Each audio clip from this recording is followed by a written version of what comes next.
You said yes to editing the whole thing. Mm-hmm. I wonder if you could kind of go through the process for you internally, like what it did for you. Okay. I had relatives in my family who, over time, I had noticed that they had gone through some difficulties. Two of them had to do with divorce, and one of them had to do with sexual orientation. And the two that had to do with divorce, I was just very aware that over time there were things that had been said by people in the evangelical church that were unkind, tactless, and that didn't sit well with me. That didn't sit well with me. So on the Enneagram, I'm a 2, I'm a helper. And so just the very idea that there would be a negative response because of divorce, for instance, that didn't sit well with me.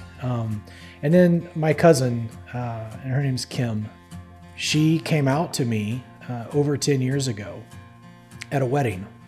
And at the time, even though in my heart, I was very affirming of her, very inclusive towards her.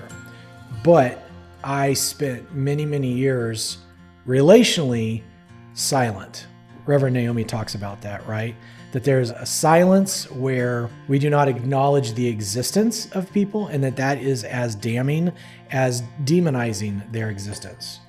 There was a story in there by Matt Hewitt, one of the guys on staff, and he was sharing a story about how his cousin had come out to him in the middle of a Detroit Lions football game.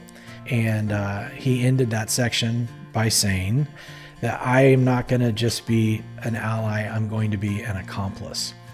I remember cutting together that footage. I started thinking about my cousin's story and the things that people in the evangelical church had said to her.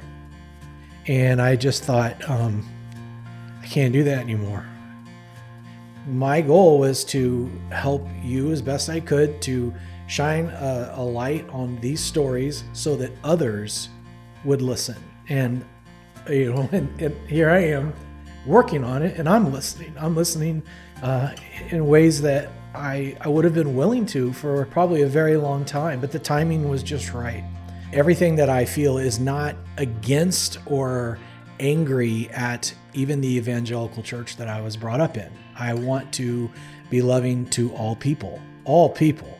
For me, I still identify as a Christian, but it's very important to me to distinguish between an evangelical Christian versus a Christian. When I look at the words and the actions of Jesus, people would bring to him doctrinal certainty. They'd say, hey, what about this? What about this? And he'd say, you got it backwards. You got it backwards. You're focusing on the wrong thing. And while you're working on that, I'm going to go over here and hang out with this woman at the well. I was brought up to love people more than ideas. So I care way more about relationships than doctrinal certainty.